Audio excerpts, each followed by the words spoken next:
Here's the thing. I believe that listings will become the number one lead generation moving forward outside of anything else. Because why? Because once you own the inventory in a world where buyer agency is at risk, the consumers will flock to the product. And so if you have the product and all of the consumers are coming to you and they all have houses to sell too, that's how you find yourself getting into more listings.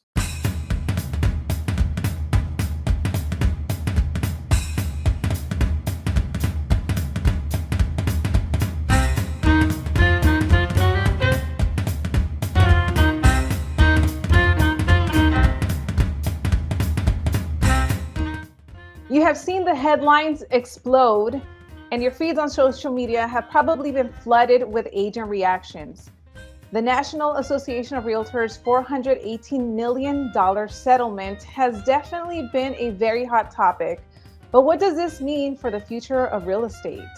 I know that there's been a lot of questions, concerns, confusion, and there's also been a lot of misinformation out there. So for today's episode of Vulcan7 Coaches and Mentors, I have two very special guests that are going to join me in on the conversation, and we're going to be breaking all of this down. So first, I have Vulcan7 CEO Ren Jones. Hi, Loida. Good to see you. Yes, and then we have another familiar face that you guys know very well, Brandon Mulrenin. So welcome. Hey guys, thanks for having me. The key thing is you have to focus on having a listing focused business. You got to continue to focus on building a listing inventory. That's the goal. That's the name of the game. That will continue to be the name of the game. And if you're going to work with buyers, leaders inside this industry have a big responsibility to step up as well, so that our agents can go out there and serve the clients in a way where their value is not being questioned. There are already documents. You can find this right on NAR's website. The buyer agent concession addendum already exists. So you guys can all download this already, that you'll make part of your offer contract that outlines exactly how you ask for your compensation. And that's all. All the agents that are just freaking out about, we're not going to get, that's not true. That's not true. It's just how you get paid will be different. Not if you'll get paid. You're on the pulse of this. You're in this every day with people and helping agents go from good to great. Do you see a continued growth in teams as a result of some of this?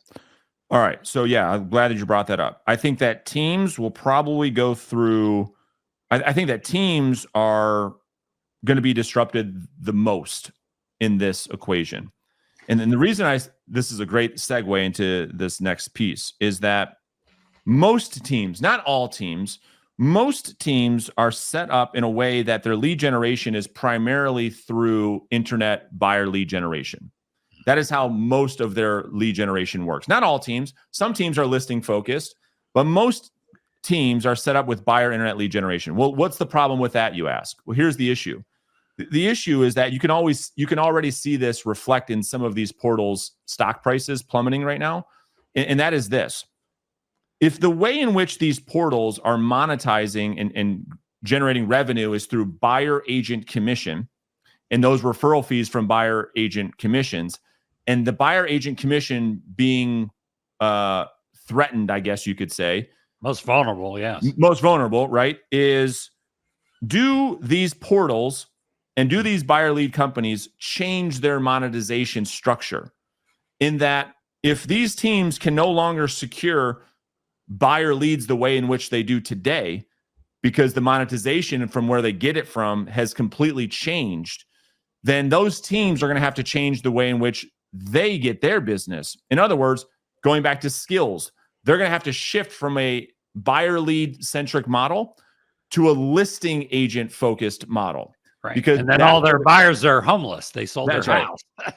Yeah, that's right. And so the way in which the portals, I think, will evolve is going to be massive, which then brings up another point I think not that many people are talking about, which is then, okay, well, what is the value then that the MLS and these boards actually provide realtors? Think about this. Why does a listing agent like Loida list a property with inside the MLS? Why? Well, it's so that she can market that property to all 10,000 agents in South Florida to bring a buyer because she's offering to pay compensation. That's the way it's always been done. Well, in a world where that goes away, where Loida can no longer do that based on these new rules, then what's the purpose of the MLS? What purpose does it serve? Because watch this. Yes, it syndicates all over these places.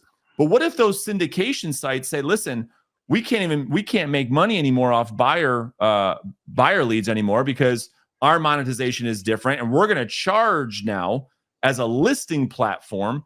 And so MLS no longer syndicates. MLS no longer has an offer of compensation.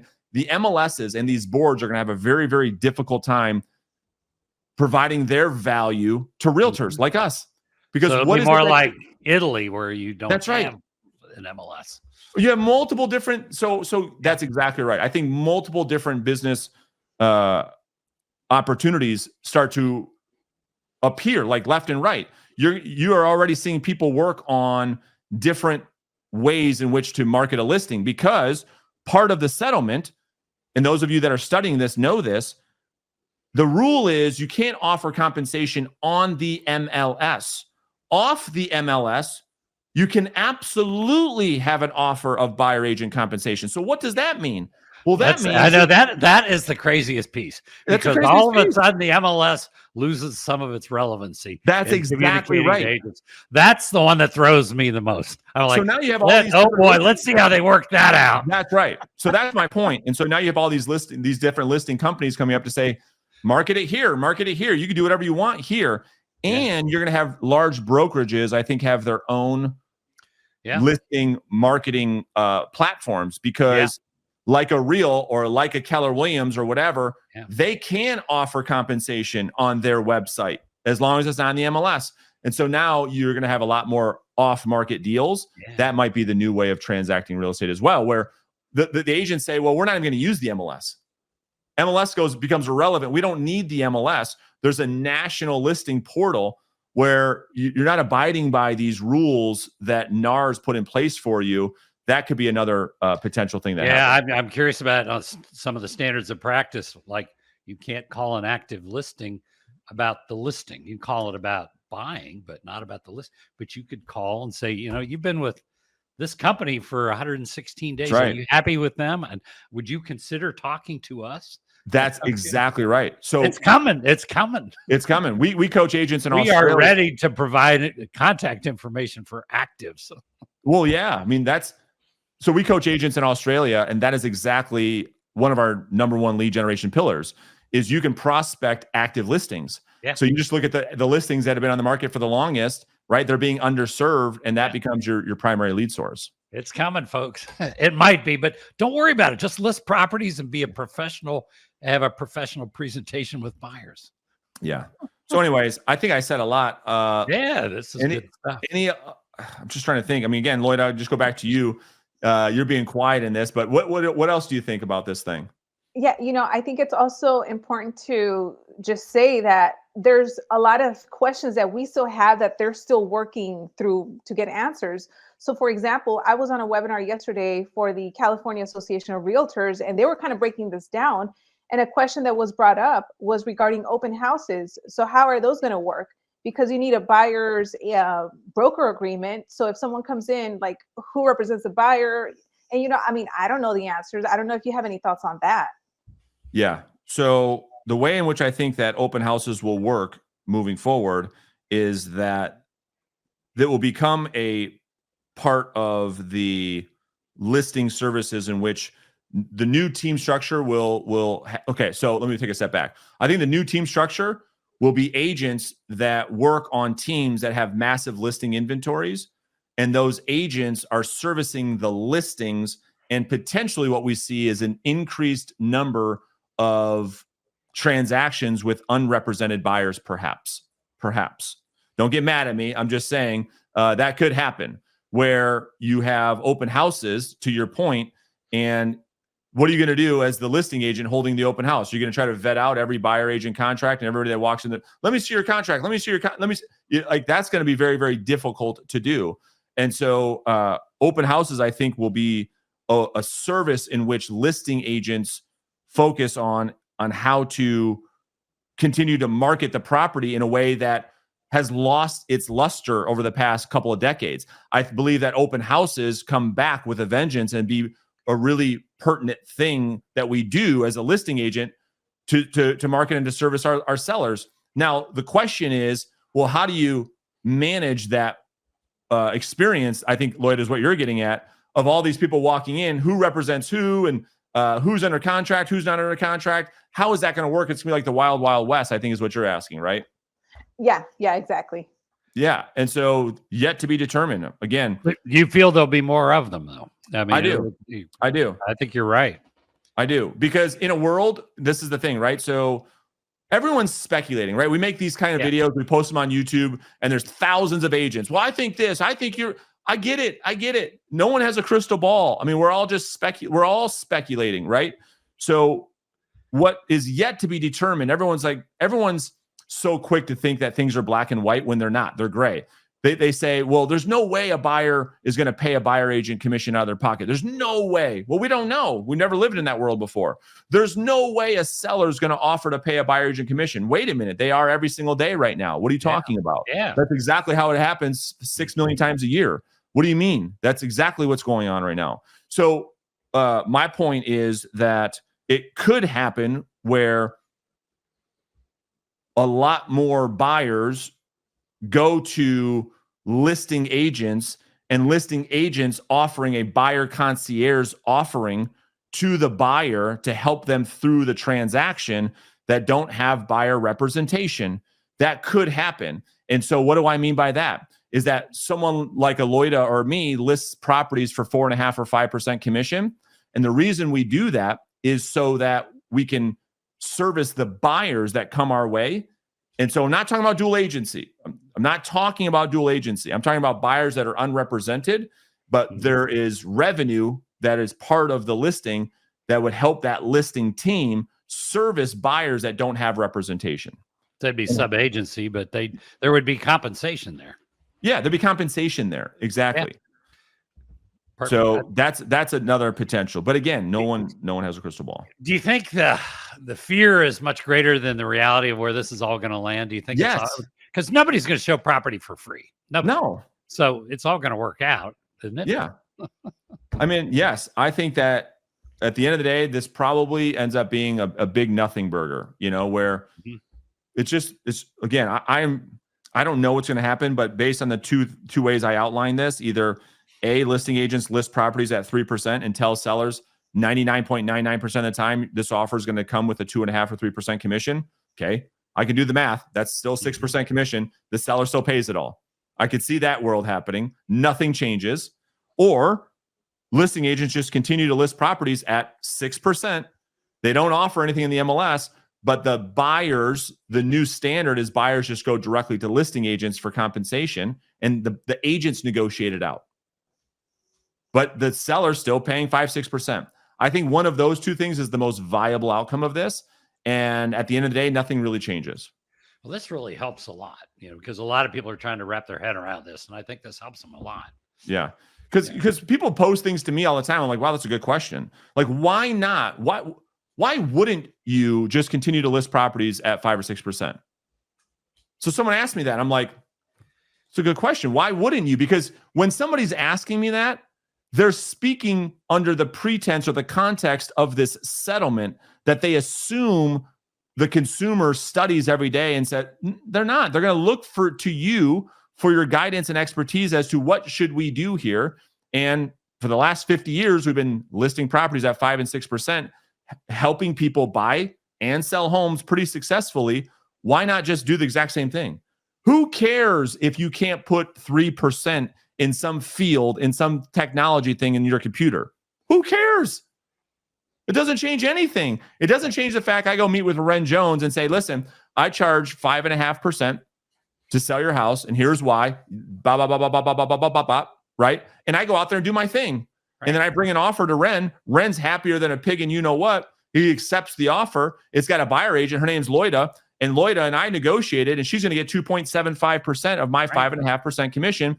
And that's how it works. That's exactly what's happening today. It's the exact same way. And people are a little afraid when they're listing their property, like, well, we could charge a little less, but then the exposure is going to be a little less. Yeah. And you might not get a lot of competing offers. Yeah. So And it's all true. It's all true. Lloyd, I know you know what I'm talking about, but I could just hear the people in the comments right now. Like, what if? Yes. What if? I know you could play 1,000 different what ifs, you guys, and to the audience. There's a million what ifs. I sure as hell don't have all the answers, but I'm working on trying to be in front of this and be proactive so that, you don't get caught with your pants down in July. So the agents you coach, right out of the gate, anything related to buyers, a powerful buyer presentation is what? Yeah, 100%. That's what I'm working on with every agent that I coach. You got a new guest with you, which is great. A golden retriever all of a sudden showed up. That's how it works. You got to love dogs. So the biggest thing I'm working on with the agents that I coach is let's take out the old buyer consultation presentation. Let's dust that bad boy off, right? And let's really get clear on A, the value we provide, and B, how to articulate it. Right. Clearly, where there's no second guessing of compensation that's going to be paid, and no one has an issue with that. So that's number one. That's practical number one. Mm-hmm. Practical piece number two is, if you're not already, shift all of your proactive lead generation to building a listing inventory.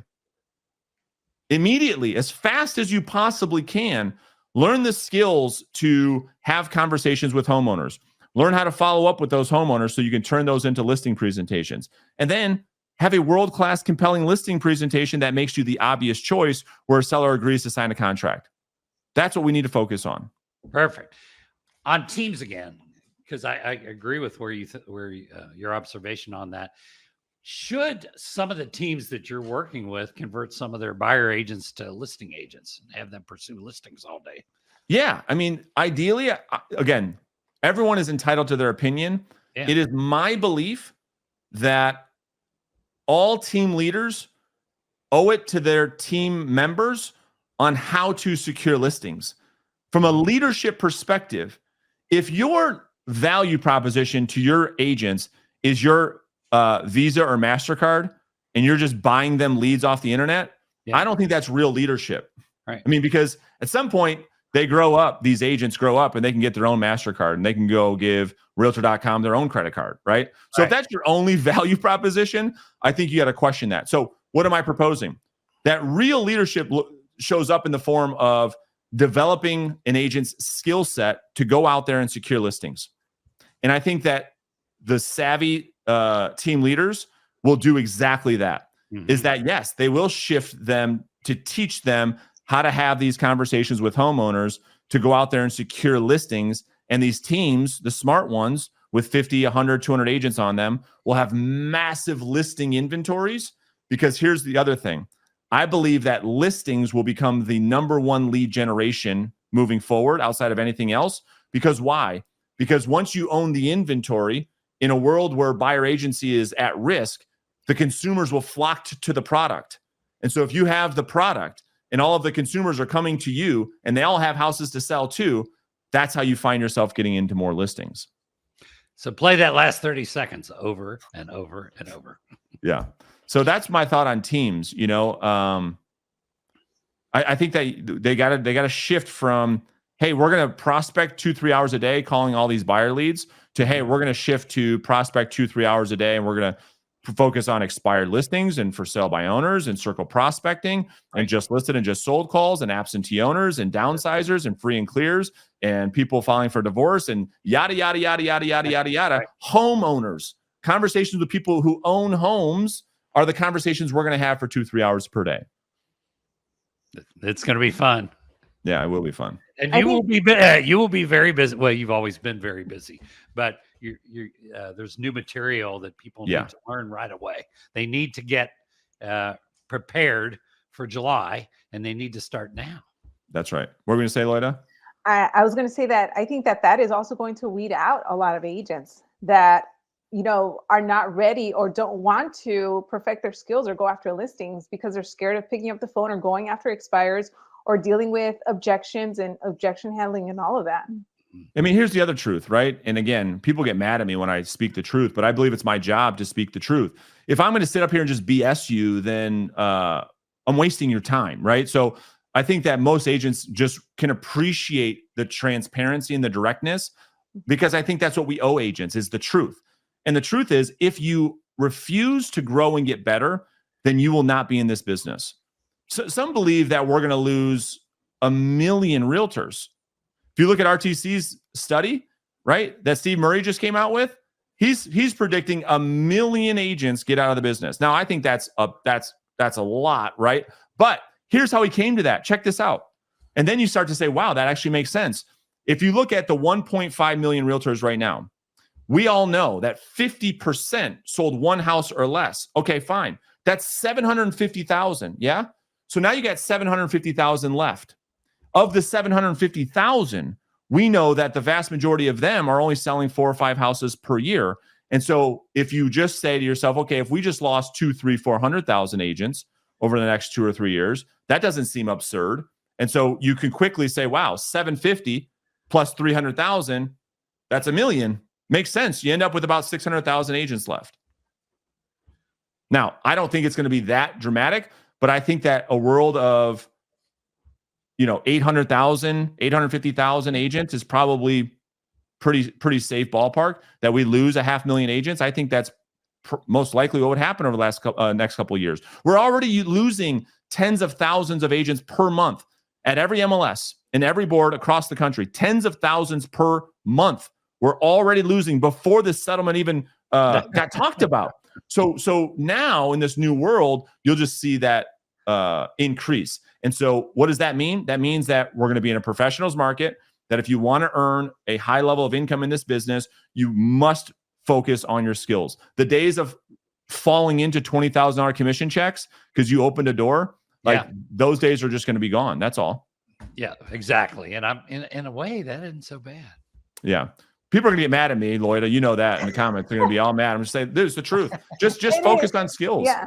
It is what it is. Yeah. If you don't like it, then I don't know. Maybe this is not for you. Well, this has been a great conversation. Ren, Brandon, thank you so much for everything that you have shared.